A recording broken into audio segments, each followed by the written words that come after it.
thank the NAACP for this wonderful trophy. Say about me. I love to sing and I love women. Dean Martin was more than just a singer or an actor. He carried a smooth presence that felt effortless, calm, and controlled. In Hollywood, he moved like someone who had already won, usually with a drink nearby and a sharp sense of humor ready to land. But behind that relaxed image was a life marked by loss, emotional strain, and long periods of quiet pain. Reaching the top came at a serious cost. His personal life slowly shifted from glamorous to heartbreaking. Between romantic struggles, the devastating loss of his son, and later the death of his wife, Dean Martin's world became far heavier than the public ever realized. What looked like an easy ride was actually a long emotional battle that followed him right up until his death in 1995. Oh, don't be nervous, folks. Dean is fine. He just fell in the wine cellar. Long before the spotlight, the boy from Steubenville was not yet the legend everyone came to know. He was born Dino Paul Crocetti on June 7, 1917 in Steubenville, Ohio. His parents were Italian immigrants. His father, Gaetano Crocetti, worked as a barber, while his mother, Angela Barra Crocetti, was born in Ohio to Italian parents. Inside their home, Italian was the only language spoken. Because of that, Dino did not learn English until he was about 5 years old. School was a rough experience for him. His limited English made him an easy target, and he often felt out of place among the other kids. Those early years left a mark, and he later admitted that education never felt like his world. Even when he joked about those days, it was clear he never truly felt accepted. By the time he reached the 10th grade, he had reached his limit. Dino walked away from school for good, choosing a path filled with physical labor, risky choices, and tough jobs. That decision pushed him into a harsher world, one where survival came before comfort and ambition had to be earned the hard way. After walking away from school, Dino tried stepping into his father's world. Gaetano Crocetti wanted his son to become a barber, keep things steady, and live a simple life. Dino was not feeling that plan. Instead, he bounced between small-time jobs just to stay afloat, working as a gas station helper, milkman, and drugstore clerk. None of it sparked anything in him. What really pulled him in was boxing. He started fighting under the name Kid Crocetti, stepping into the ring to earn quick cash. It was brutal work with almost no reward. He later admitted he fought in 12 matches and only won one. The damage added up fast. His nose was broken, his lip was scarred, and his knuckles were wrecked. He could not even afford proper hand wraps, so every punch came with a price. The fights did not stop in the ring. After moving to New York City, Dino shared a cramped apartment with another struggling entertainer named Sonny King. Both were chasing big dreams with empty pockets. To survive, they cooked up a risky idea. They turned their apartment into an underground boxing setup. People paid to watch them bare-knuckle fight in the living room. The matches went on until someone dropped. Dino even knocked out Sonny King in the first round of a legitimate bout once. Still, it was clear this kind of hustle had no future. Taking punches day after day was not a real way forward. Dino knew he needed a shift, even if he did not know what it looked like yet. After leaving boxing behind, he drifted into another risky world. He found work in a hidden casino tucked behind a tobacco shop. The operation was illegal, but the money was steady. He worked the floor as a roulette dealer, a craps stickman, and a blackjack dealer, learning how to read people and play it cool under pressure. It was inside this smoky backroom world that something unexpected took shape. Dino began to sing. At first it was just for co-workers passing the time, but it did not stay small for long. People started paying attention. His voice was smooth, warm, and carried an easy charm that stood out fast. One night, bandleader Ernie McKay heard him and saw potential right away. McKay offered Dino a spot in his band. Dino took the opportunity, and everything started to shift. He began performing in nightclubs across Ohio, slowly building confidence and experience.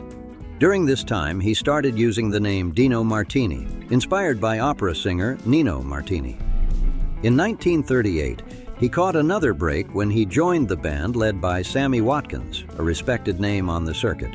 Touring with Watkins exposed Dino to bigger crowds and tougher rooms, and Watkins gave him advice that would change his career path. Dino dropped his old name and became Dean Martin. By 1943, Dean was based in New York City, performing full-time and grinding for recognition. Success did not come overnight. He had to sharpen his sound, refine his presence, and carefully shape how people saw him. He was not only chasing a music career, he was building an identity that audiences could not forget. As Dean Martin's name spread, his stage act evolved too. He did more than sing. He walked on stage holding a drink, looking loose and unbothered like nothing could touch him. The image felt natural, but it was borrowed from another entertainer, Phil Harris, who built his reputation around a hard-living showman persona. Dean made the style his own and fans ate it up. He earned a reputation as the king of cool, but behind the scenes, the truth was quieter. Dean was reserved and soft-spoken, especially in social settings. In a rare 1967 interview with Oriana Fallaci, he explained that many people misunderstood him, mistaking his silence for arrogance, when in reality he was simply not someone who talked much. Even after becoming famous, Dean admitted he often did not know what to say to people. Learning English late in childhood stayed with him longer than anyone realized. Those early struggles made him feel uncomfortable in conversations, especially in social settings. Silence became his shield. Many people read that quiet nature the wrong way and assumed he was distant or unfriendly, when in reality he was shy. That insecurity never fully disappeared, no matter how big his name became. His life showed a sharp contrast. On stage, he came across confident, loose, and funny. Off stage, he was reserved and uncertain, someone who stayed back and observed. People want it that way, so I let him figure. He's a little bit drunk, a little bit high, but we love him, so why fight that? Still, he never forgot his rough beginnings or where he came from. That mix of street toughness and inner doubt followed him throughout his life and shaped how he moved through the world. In August 1944, Dean Martin's career took a serious turn. While performing at the Glass Hat Club inside the Belmont Plaza Hotel in New York City, he crossed paths with a young comedian named Jerry Lewis. Dean noticed Jerry's act and saw something different in him. That brief interaction sparked a connection that quickly grew into a creative partnership. Dean and Jerry became close fast and began blending their acts together. Their chemistry felt natural, even if it was rough at first. They officially debuted as a team on July 24, 1946, at the 500 Club in Atlantic City. The first show was a disaster. The audience stayed quiet and nothing landed. Club owner Skinny D'Amato made it clear that if the next performance failed, they would be out. With their backs against the wall, Dean and Jerry stepped into the alley behind the club and started breaking down what went wrong. That moment of pressure forced them to rethink everything, setting the stage for a risky shift that would soon change both of their lives. Jerry Lewis played the role of a clumsy busboy while Dean Martin tried to sing through the madness. Jerry dropped dishes, caused non-stop chaos, and turned every mistake into a gag. Dean fired back by tossing bread rolls and reacting like the straight man barely holding it together. The whole thing felt reckless, loud, and out of control, and audiences could not get enough of it. That act flipped both of their careers overnight. They leaned hard into slapstick, fast jokes, and scenes made up on the spot. There was no careful planning and no concern for structure. They were not playing to the crowd so much as playing off each other. That chemistry became the secret sauce.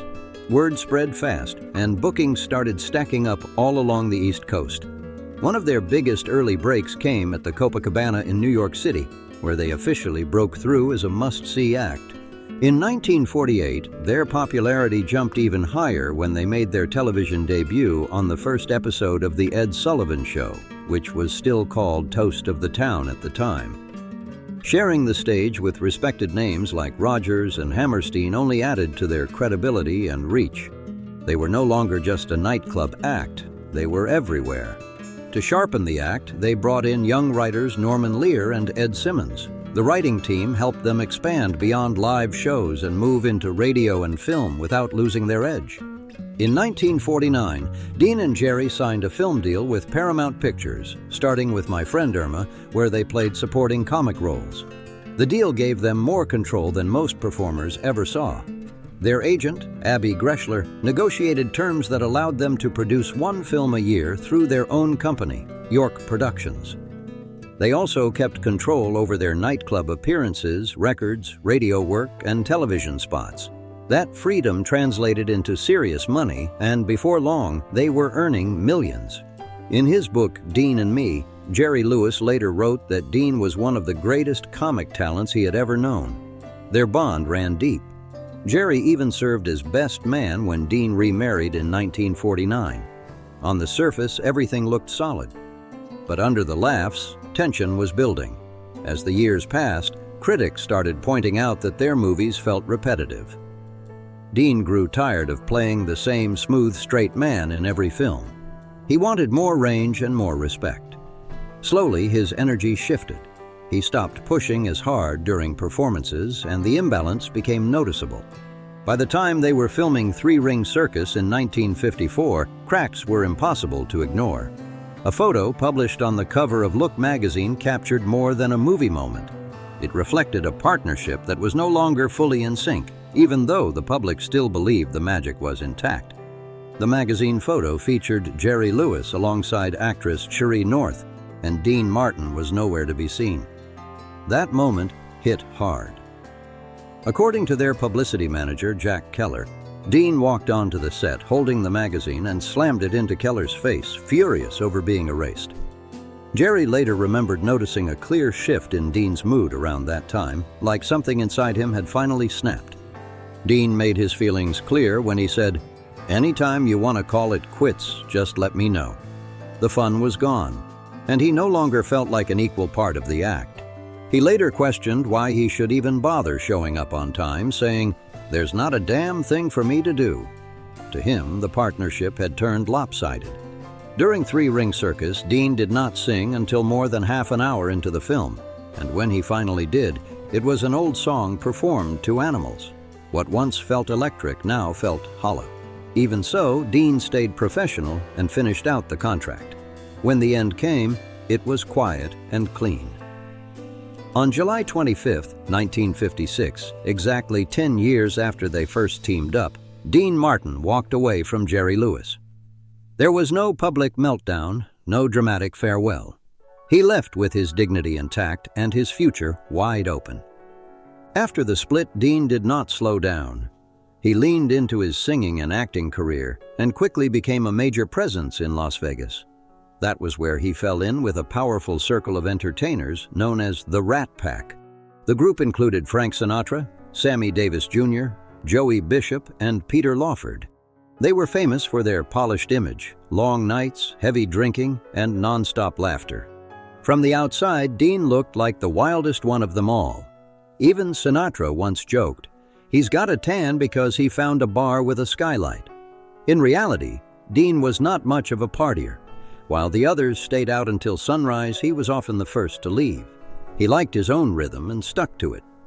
Comedian Tom Dreesen, who opened for Sinatra, later said Dean's quiet, independent style sometimes irritated Frank. Over time, though, that same quality earned respect. Dean was never trying to impress anyone or fit into a mold. He did things his way, and that honesty strengthened his bond with Sinatra. Their friendship ran deep, built on mutual understanding rather than noise or showmanship. Dean Martin's daughter, Deanna Martin, once said that watching Dean and Frank Sinatra on stage together was something special. You could see the connection in their eyes and feel the mutual respect between them. That bond was real, not an act for the crowd. Their families were close as well, and the relationship ran deeper than business. They moved like brothers, not just co-stars. Still, even the strongest friendships can face pressure. Behind the polished image, Dean Martin's past was rougher than most people realized. Long before Hollywood, he had worked as a bootlegger and fought in bare-knuckle boxing matches. Those experiences shaped him. So when he later performed for mob-connected crowds alongside the Rat Pack, He was not intimidated the way others were. He had already lived through the darker corners of life. Frank Sinatra had well-known ties to organized crime, and most of the Rat Pack kept things respectful and quiet around powerful figures. Dean did not operate that way. After one show, a group of mobsters approached him and told him they wanted to thank him for helping them out. Dean did not play along. He looked them in the eye and said, "No, I did it for Frank," then walked away. That moment showed he was not easily rattled. His past had made him steady, not scared. Dean also built a public image that made him seem like a constant heavy drinker. He was almost always seen holding a whiskey glass on stage. During one performance, Rat Pack member Sammy Davis Jr. joked, "If this don't straighten my hair, nothing will." The truth was different. The glass usually held Martinelli's apple juice. The slurred speech and tipsy manner were all part of the character. People close to Dean confirmed it. Backup singer Patty Gibbons said the drinking was pure showmanship. Even Jerry Lewis supported that claim in interviews.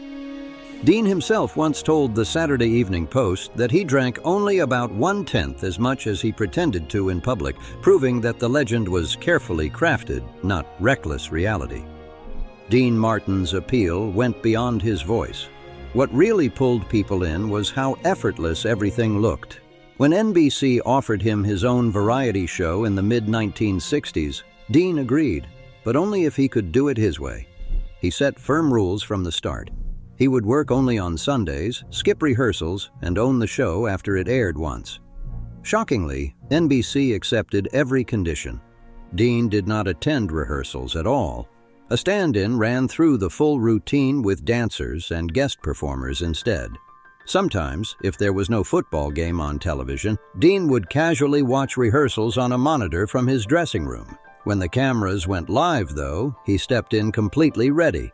He looked calm, relaxed, and totally in control, as if nothing had been prepared at all.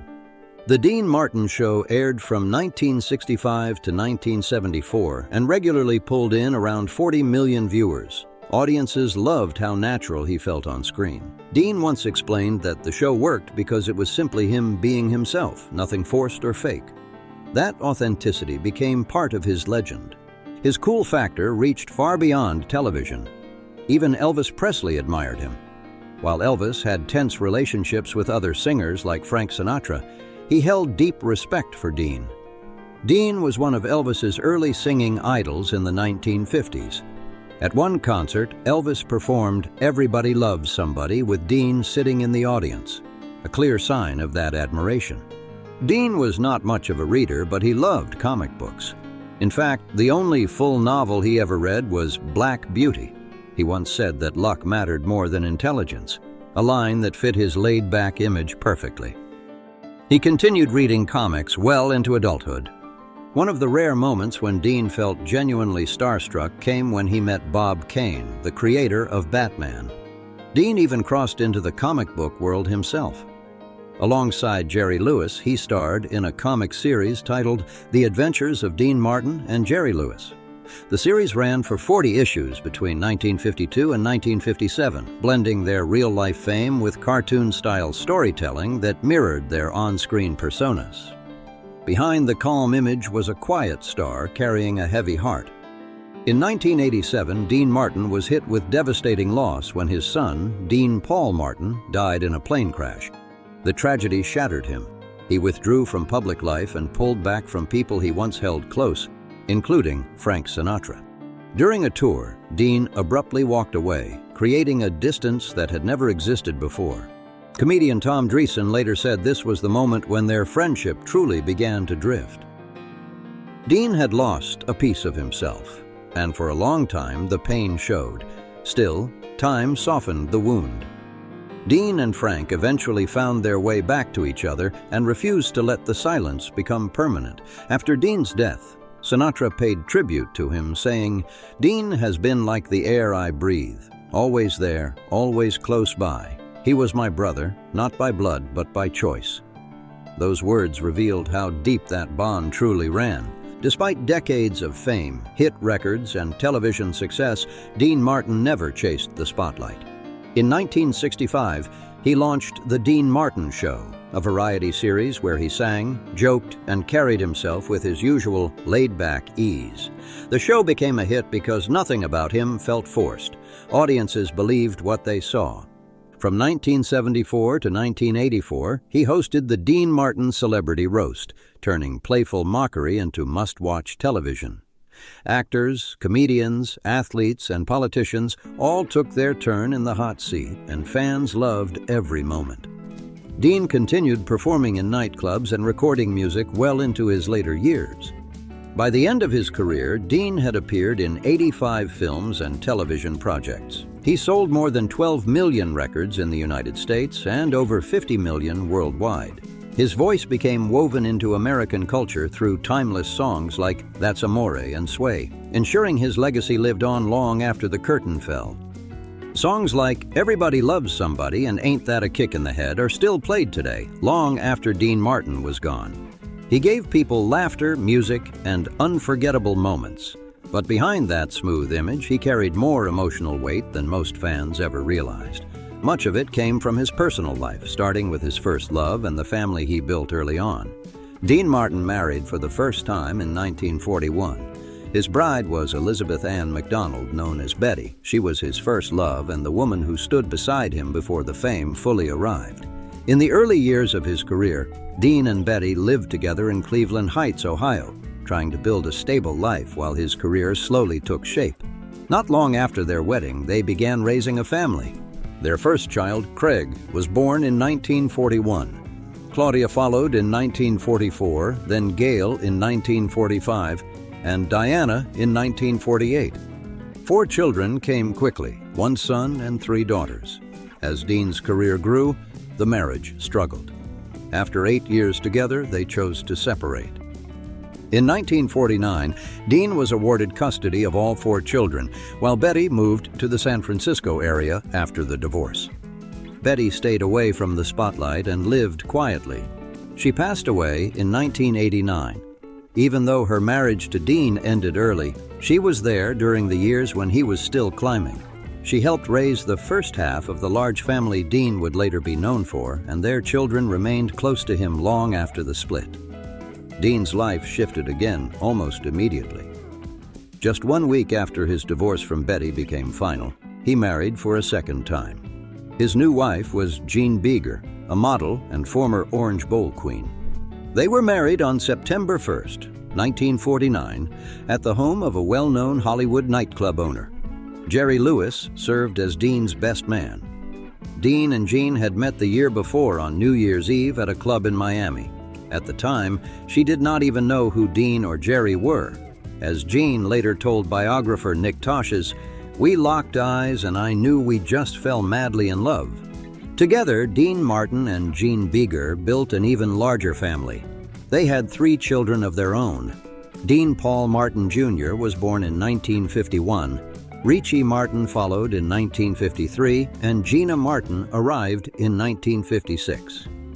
Dean already had 4 children from his first marriage, which meant Jeanne stepped into the role of stepmother to a full household.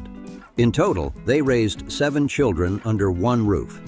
Dean often turned his growing family into material for his comedy. He joked about the chaos and noise that came with it all. One of his most well-known lines summed it up perfectly when he said, "I've got 7 kids." The 3 words you hear most around my house are hello, goodbye, and I am pregnant. The humor made people laugh, but it also reflected how full and demanding his home life really was. On the outside, Dean and Jean looked like the picture of Hollywood success. They were one of the most talked-about couples of their era. Dean's career exploded during their marriage. He became a top-selling singer, a successful actor, and a major Las Vegas headliner. He was also deeply tied to the Rat Pack, standing alongside Frank Sinatra as part of one of entertainment's most legendary circles. Despite all that success, the marriage did not last forever. On December 10, 1969, Jeanne released a statement announcing their separation. The divorce became official in 1972. Ending a 24-year marriage, Dean was the one who filed. When asked about it later, he responded with his usual dry humor, saying, "I know it's the gentlemanly thing to let the wife file, but then everybody knows I'm no gentleman." Even after the divorce, Dean and Jean remained connected, especially as later family tragedies brought them back together. Still, Dean did not stay single for long. In 1973, the same year the divorce was finalized, he married again. His third wife was Catherine Hahn, a Beverly Hills salon receptionist. They were introduced by a family friend and quickly decided to marry. Their wedding was lavish and packed with Hollywood stars, including Frank Sinatra, but the marriage itself was short-lived. Dean and Catherine divorced in 1976 after just 3 years together. They did not have children of their own, but Dean adopted Catherine's daughter, Sasha Hahn, and treated her as one of his own from that point forward. After his third divorce, Dean Martin was finished with marriage. He never walked down the aisle again during the final 19 years of his life. Catherine Hahn remained his last wife. What surprised many people, though, was what happened next. After separating from Catherine, Dean slowly reconnected with Jean Beager. They never remarried, but they began spending time together again, especially after their family was hit by devastating loss. That heartbreak arrived in 1987. Dean's son, Dean Paul Martin Jr., was killed in a military jet crash at just 35 years old. The loss crushed him. Friends and family saw a clear change in Dean after that day. The grief ran deep and never fully faded. That tragedy also brought Dean and Jean closer than they had been in years. They had stayed friendly after their divorce, but now their bond took on new meaning. Jean stood beside Dean as he struggled through the pain of losing his son. Recovery came slowly, if at all. Many people close to him believed he was never quite the same again. Dean and Jean remained close until his death in 1995, when he passed away from complications related to lung cancer. He died on Christmas Day, marking the end of an era for fans around the world. For Jean, it meant losing the man she once considered the love of her life. Jean never remarried. She lived quietly in Beverly Hills until her death in 2016. She was 89 years old and had battled cancer for years. That same year brought another blow to the family when their son, Richie Martin, a musician, passed away in August. Despite divorce and distance, Dean and Jean's connection endured through shared grief and history until the very end. Publicly, Dean Martin was often described as a devoted family man. Still, not everything behind the scenes was flawless. Over the years, rumors followed him, along with stories of affairs and complicated relationships. One of the most controversial claims surfaced decades later in a memoir written by Sandra Lansky, daughter of mob figure Meyer Lansky. She alleged that she had a relationship with Dean during his marriage to Jean, including during the period when Jean was pregnant with their daughter Gina. The claim added another layer to the already complex portrait of a man whose private life was far more tangled than his smooth public image suggested. In her memoir, Sandra Lansky described Dean Martin as a powerful and magnetic presence, someone whose confidence left a lasting impression on her. She claimed their relationship was intense and deeply private, built around secrecy rather than public appearances. According to her account, they avoided discussing their personal lives and kept strict boundaries in place, treating the situation as something separate from reality. Sandra later said she was unaware that Dean's wife, Jeanne, was pregnant at the time of their alleged relationship. That detail shocked many readers when the book was released.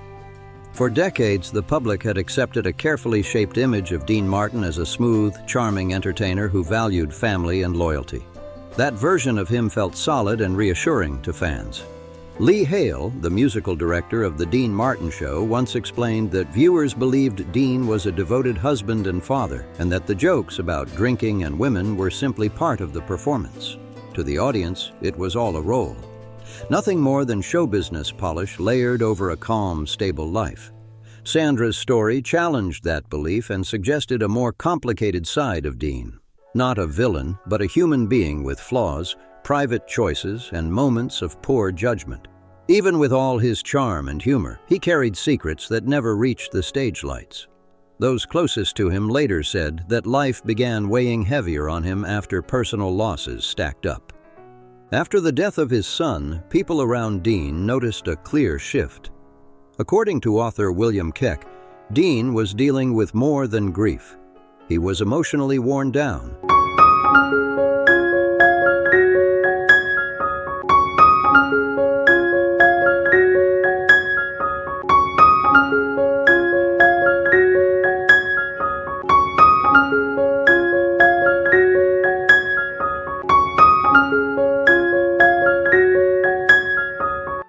In his book about Hollywood figures, Keck wrote that Dean's later years were filled with quiet sadness.